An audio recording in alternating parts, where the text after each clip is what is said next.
Hello welcome you all. आज है 24 जुलाई और आप सभी के लिए आया हूँ फिर से एक इम्पॉर्टेंट वीडियो। दोस्तों आज हम बात करने वाले हैं एशियन पेंट्स के बारे में। तो इसके क्वार्टर वन के रिजल्ट्स आ चुके हैं और साथ ही साथ मैं इस रिजल्ट्स पे आपको दिखाने जा रहा हूँ मार्केट का रिएक्शन भी। तो चलते हैं सबसे पहले इसके रिजल्ट्स पे जो आज 24 जुलाई को कंपनी ने डिक्लेयर किए हैं। तो आपके सामने सबसे पहले मैं रखना चाहूँगा स्टेटमेंट फॉर स्टैंड अलोन, और वहीं अगर हम बात करेंगे तो सारी values in terms of crore रहने वाली है। तो यहाँ पे हमारे को मिलेंगे क्वार्टर टू क्वार्टर डिफरेंसेस। अगर हम इस साइड देखेंगे ऐसे तो हमारे को ईयर ऑन ईयर डिफरेंसेस देखने को मिलेंगे। तो सबसे पहले टोटल इनकम की बात करें तो टोटल इनकम में भारी गिरावट देखने को मिल रही है। अगर लगभग हम बात करें तो 1500 करोड़ के आसपास quarter to quarter total income decline होते हुए देखने को, बहुत बड़ी डिक्लाइनमेंट। और ईयर ऑन ईयर बेसिस तो अगर बात करें तो 2000 करोड़ रुपीस के आसपास डिक्लाइंस देखने को मिल रहे हैं। टोटल इनकम बहुत ही भारी मात्रा में इनकी इनकम डिक्लाइन होते हुए देखने को मिली है। पर एज वेल अगर हम टोटल एक्सपेंसेस की बात करें, जहां इनकम डिक्लाइन हुई है वहाँ ये कैपेबल रहे हैं अपने एक्सपेंसेस को भी कम करने में। तो कहीं ना कहीं अगर इनकम डिक्लाइन हुई, एक्सपेंसेस भी इन्होंने कम किए हैं लगभग 1000 के आसपास। अगर हम बात करें तो 1000 करोड़ के आसपास क्वार्टर टू क्वार्टर, और ईयर ऑन ईयर बेसिस के आसपास करें तो लगभग हमारे को 1300 करोड़ के आसपास हमारे को ये देखने को मिल रहा है। तो इनकम घटी है पर एक्सपेंसेस भी ये घटाने में कैपेबल रहे हैं, जो कहीं ना कहीं फेवरिज्म में जाता है एशियन पेंट्स के। तो अब चलते हैं इनके प्रॉफिट बिफोर टैक्स के बाद। तो जहां इस बारी प्रॉफिट बिफोर टैक्स में इनको लगभग 336.97 करोड़ का प्रॉफिट रहा, जो पिछले क्वार्टर के मुताबिक लगभग प्लंज होता हुआ नज़र आ रहा है।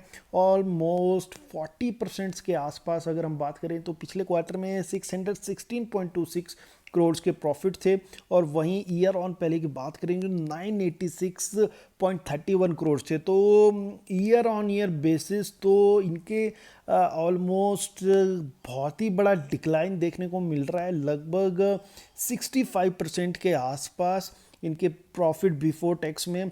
तो काफ़ी बड़ी गिरावट प्रॉफिट्स में इनके देखने को मिल रही है। अब देख लेते हैं इनके प्रॉफिट फॉर द पीरियड के बाद में। तो इस बारी का इनके प्रॉफिट 251.88 करोड़ देखने को मिल रही है, अगेंस्ट पिछले क्वार्टर में 452 करोड़ थे। तो लगभग यहाँ पे हमारे को अगर हम बोलेंगे तो लगभग 40% डिक्लाइनमेंट देखने को मिल रहा है। और ईयर ऑन ईयर बेसिस 652 से 251, तो यहाँ पे मोर देन 60% हमारे को डिक्लाइन होते हुए देखने को मिल रहे हैं इनके प्रॉफिट। तो काफ़ी बड़ा झटका लगा है इनको स्टैंड अलोन में। पर अब देख लेते हैं इनके कंसोलिडेटेड, जिसका मार्केट पे रिएक्शन मोस्टली आता है ट्रेडिंग आवर्स में। तो टोटल इनकम देखिए तो टोटल इनकम इस बारी 2969 करोड़ के आसपास, जो पिछले क्वार्टर से हमारे को काफ़ी ज़्यादा डिक्लाइन होते हुए देखने को मिल रही है, लगभग ऑलमोस्ट 1700 करोड़ के आसपास। और ईयर ऑन ईयर बेसिस पे बात करें तो लगभग 2200 करोड़ के आसपास की हमारे को डिक्लाइन देखने को मिल रहे हैं इनके टोटल इनकम। वहीं एक्सपेंसेस की बात करें तो एक्सपेंसेस भी बेशक डिक्लाइन होते हुए देखने को मिल रहा है, पर एक्सपेंसेस अगर हम बात करें तो यहाँ आप क्लियरली डिफरेंस देखोगे तो मात्र 300 करोड़ का ही इनकम इतनी बची है, बाकी तो इनका एक्सपेंसेस में ही चला गया। यहाँ पे अगर आप देखोगे तो लगभग आपको डिफरेंस दिखेंगे 700 प्लस तक के दिखेंगे आपको। और यहाँ पे अगर आप डिफरेंसेस देखोगे तो 1000 के आसपास तक के डिफरेंस दिखेंगे। तो आपको यहाँ के एक्सपेंसेस और यहाँ की इनकम में देख रहे हो आप साफ कितनी क्लोज आ गई है। मतलब अगर ये पिछली बार इनके एक्सपेंसेस ज़्यादा रहते थे पर इनकी इनकम ज़्यादा रहती थी, तो यहाँ पे जितना ये कमा रहे ये ऑलमोस्ट एक्सपेंसेस पे ही इस पे इनका आधा से ज़्यादा, मतलब ऑलमोस्ट 90% तो पैसा इनका यही एक्सपेंसेस पे ही जा रहा है। तो अब अगर इनके प्रॉफिट फॉर द पीरियड की हम बात कर लेते हैं डायरेक्ट, इस बारी लगभग 219 करोड़ के आसपास के इनके फ़ायदे रहे, जो पिछली बारी क्वार्टर में 480 के आसपास थे। मतलब 50% से भी ज़्यादा प्लंज होता हुआ हमारे को देखने को मिल रहा है। और ईयर ऑन ईयर बेसिस में लगभग 65 से ऊपर, जहाँ 172 करोड़ के इनके प्रॉफिट रहते थे। तो काफ़ी बड़ा झटका, क्योंकि इस बार ही अगर हम बात करें ना, मार्केट के क्वार्टर वन रिजल्ट्स के सबके अच्छे आ रहे थे। पहले हमारे को लगा कि मार्केट क्वार्टर वन के रिजल्ट्स आएंगे, मार्केट वहाँ से डाउनवर्ड स्टार्ट होगी और लोगों में सेंटीमेंट्स भी थे, काफ़ी लोग बोल रहे थे मार्केट फिर से क्रैश होगा। क्रैश को किसने बचाया? इन क्वार्टर रिजल्ट्स में। जो स्टार्टिंग में अच्छे क्वार्टर रिजल्ट्स आए ना, उन्होंने मार्केट को एक डायरेक्शन दे दी, नहीं यार कि लॉकडाउन में भी कंपनियों ने अच्छा पैसा कमाया और मार्केट क्रैश अब नहीं होगा। पर अब कुछ अच्छे स्टॉक में से, जैसे एशियन पेंटिंग के रिजल्ट्स एक्सपेक्टेशन के हिसाब से तो नहीं रहे, ऑब्वियस सी बात है। फिर भी अगर आपको मार्केट के मैं इसके रिएक्शन दिखाना चाहूँगा इस रिजल्ट्स पे भी, क्योंकि मार्केट आवर में रिजल्ट आया था और मार्केट आवर में कैसे रिजल्ट्स, मार्केट के कैसे सेंटिमेंट्स इस पे देखने को मिले। तो आपको बताना चाहूँगा 3 बजे, एग्जैक्ट 3:07 पे इसके रिजल्ट्स आए थे और आपको इसके बाद मार्केट के रिएक्शन भी दिखाऊंगा। उससे पहले अगर इसकी शेयर होल्डिंग देख लें तो जून 2020 तक की हमारे पास लेटेस्ट शेयर होल्डिंग है, जहां एफआईज इसमें इंटरेस्टेड है। काफ़ी अच्छी बात है, एफआईज जिसमें इन्वेस्ट मतलब कि इंटरेस्टेड रहता है उसकी पॉसिबिलिटी रहती है एकदम से क्रैश ना हो स्टॉक में। और वहीं म्यूचुअल फंड देखोगे, इंश्योरेंस कंपनी देखोगे, नॉन इंस्टीट्यूशन इन्वेस्टर भैया सभी पैसा निकालते हुए नजर आ रहे हैं और कहीं और लगा रहे हैं। छोटे निवेशक है, हमारे जैसे रिटेल निवेशक वो भी पैसा निकाल रहे हैं और कहीं ना कहीं इस अच्छे स्टॉक से बाहर निकल रहे हैं। देखिए अभी एशियन पेंट में आसपास आपको दिखता होगा कितना पेंट का कारोबार चला है। ऑटोमोबाइल्स में भी पेंट्स एशियन पेंट्स और जाते हैं, तो यहाँ पे भी इनकी बिक्री अभी ऑटो में जैसे कंजेशन ने चला हुआ, अभी सेल्स वाली इतनी इंप्रूवमेंट हुई, तो इसी वजह से इनके थोड़े पे बिजनेस पे इस साइड पे असर पड़ता हुआ मुझे कहीं ना कहीं नज़र आ रहा है। वहीं अगर बात करें 1 मंथ में भी आप देखोगे पिछले, जहां सेंसेक्स में लगभग 9.35% की तेज़ी देखने को मिली, वहां शेयर करेक्ट होता हुआ नज़र आ रहा है ऑलमोस्ट 1.74%, मतलब कि एक ही रेंज में घूम रहा है, बढ़ोतरी इसमें दिख नहीं रही है जहां मार्केट भाग रहा है पिछले 1 महीने से। और वहीं अगर हम बात करें इसके चार्ट्स पे, तो चार्ट्स पे इसकी सारी मूविंग एवरेज EMAs 20 से लेकर 200 तक की रेंज बाउंडेड हो चुकी है।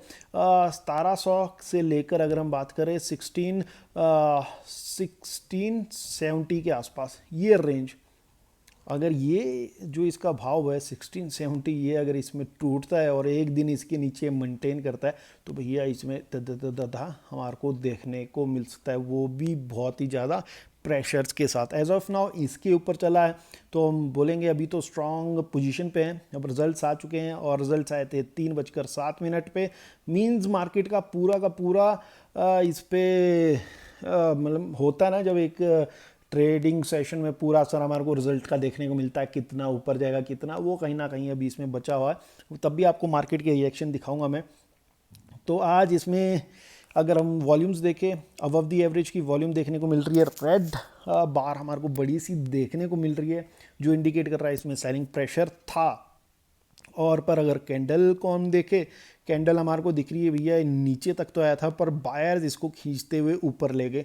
अब रिजल्ट के चलते चलते क्योंकि सभी Q1 रिजल्ट्स इतने अच्छे आ रहे थे कि मार्केट के सेंटीमेंट्स इसको ऊपर लेते गए कि रिजल्ट्स अच्छे आएंगे और अगले दिन हमारे को इसमें तेज़ी देखने को मिलेगी। और वहीं अगर आप दिखाऊं मैं इसके रिजल्ट्स 5 मिनट की कैंडल पे लाया हूँ, आज के लगभग 3 बजे का मैंने टाइम रखा है जहाँ इसके रिजल्ट आए थे, 3:07 पे आए थे, यहाँ जैसे कुछ आए थे।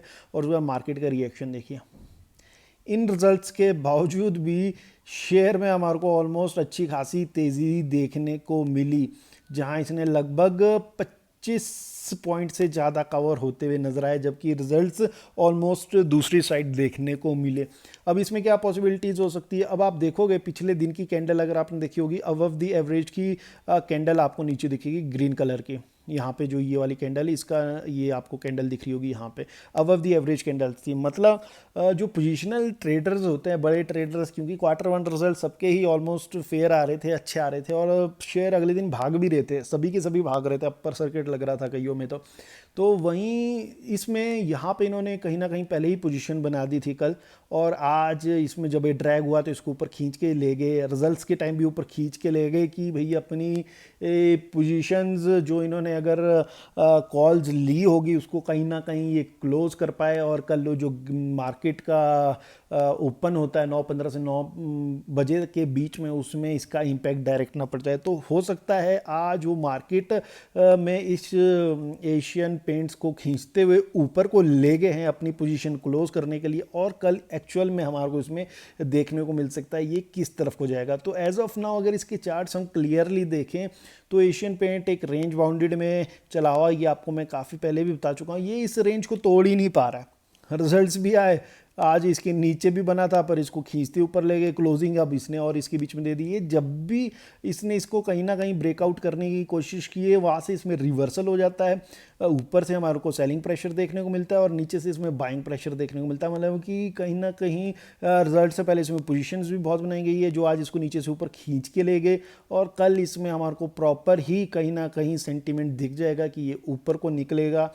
मार्केट को अगर ये फेयर लगते हैं रिजल्ट्स तो ये उसको ऊपर को तोड़ देगा और नीचे को तोड़ देगा। मतलब हमारे को बोथ साइड इसमें अपॉर्चुनिटी मिल सकती है पैसा कमाने के। रिटेल निवेश हमारे को क्या है, हमने तो बड़े इन्वेस्टर्स को फॉलो करना है, मार्केट सुप्रीम है और मार्केट को ही फॉलो करना है। मार्केट अगर बोलती है ये नहीं है रिजल्ट एक्सपेक्टेशन के हिसाब से और इसके नीचे आती है और कल इसके नीचे क्लोज दे देती है तो हमारे को इसमें थोड़ी रैली इस तरह देखने को मिल सकती है। अगर मार्केट कहता है this is the fair result Asian से हम इतना ही एक्सेप्ट कर रहे थे और पिछले एक महीने में हम इसमें मतलब कि इतना एक ही रेंज बाउंडेड भी चला हुआ है, हमारे पता था, इसलिए हमने इसमें कोई ब्रेकआउट नहीं देखा या ऊपर नहीं गया, रेंज बाउंडेड इसीलिए था। हमारे को एक्सपेक्टेड से यही रिजल्ट्स रहेंगे और इस पर खरा उतरा है और ये यहाँ पे ब्रेकआउट कर देगा और उसके बाद हमारे को इसमें धीरे धीरे मूवमेंट देखने को मिलती है। मेरा मानना यह है कि अगर इसमें नीचे को ब्रेकआउट हो तो इसमें तेज़ मूवमेंट नीचे को देखने को मिलती है, पर एज ऑफ कंसर्न अगर ऊपर को निकलता है तो ये इतना ऐसा मतलब कि ब्रेकआउट नहीं रहेगा कि ये फटाफट भाग जाएगा। नीचे को इसको ज़्यादा पॉसिबिलिटी है तेज़ भागने की। अगर ऊपर को भागता है तो ये 1800 तक के लेवल मैक्स इसमें हमारे को इस टाइम कुछ दिनों में देखने को मिल सकती है। और नीचे की बात करूँ तो मैं 1600 तक के लिए इस प्राइजेस को आते हुए देख सकता हूँ ईजिली। और वहीं अगर हम बात करें वनडे के चार्ट में पाइवट में तो निचला सपोर्ट लगभग 1692 पे बना हुआ है और ये दिखा रहा है लगभग 1600 तक इसके प्राइसेस इजीली पहुंच सकते हैं अगर ये ब्रीच होता है लेवल और मेंटेन करता है इसके नीचे। और वहीं अगर हम बात करें ऊपर की साइड में तो ऊपर की साइड में इसमें पॉसिबिलिटी 1783 के आसपास ही है। और वहीं अगर इसका RSI देखें तो 50 के पास बिल्कुल चला हुआ है, क्लोज चला हुआ है, एज ऑफ तो पॉजिटिव है, पर अगर आप मैगडी को देखोगे तो ओवरलैपिंग कंडीशन चली है, यही पता नहीं लग रहा है शेयर ने जाना किस तरफ है। मिक्स सेंटीमेंट्स यहाँ सेलर्स एंड बायर्स के हमारे को देखने को मिल रहे हैं। वहीं अगर हम बात करें इसकी डिलीवरीज़ की तो डिलीवरीज़ देखोगे 3 बजे तक रिजल्ट से पहले कि इसमें डिलीवरीज कितनी दिखाई दे रही है, लगभग 42.89 डिलीवरीज देखने को मिल रही है। हो सकता है रिजल्ट्स आने के बाद और मार्केट क्लोजर 330 तक इसमें हमारे को काफ़ी चीज़ें चेंजेस होते हुए देखने को मिल सकती है। और वहीं शेयर आज 10% तक का 10.80 पैसा करेक्ट होता हुआ नज़र आया। परसेंटेज में देखें तो 0.63 और आज का हाई देखोगे तो 1727 जो ऑलमोस्ट इसके प्रीवियस क्लोज का ही प्राइस है। और वहीं अगर हम आज की लो की बात करें तो 1682 के आसपास हमारे को इसमें जाते हुए दिखा। तो अब यही इसमें कल हमारे को देखने को मिल जाएगा और हमारे को इसमें आगे की स्ट्रैटी मिल जाएगी ब्रेकआउट, क्योंकि रिजल्ट्स का इम्पैक्ट डेफिनेटली पड़ने वाला है और किस तरफ को ब्रेकआउट लेगा उधर को हमारे को इसमें डेफिनेटली स्मॉल स्टॉप लॉस के साथ इसमें बेटर अपॉर्चुनिटीज़ मिलने की बहुत बड़ी उम्मीद है। तो दोस्तों वीडियो लगाओ informative, please support subscribe the channel, like कीजिए यार, वीडियो को मोटिवेशन मिलता है। कमेंट सेक्शन में क्वेरी रखिए, डेफिनेट रिप्लाई करूँ, मेरा जॉब बनता है। And thank you for watching the video.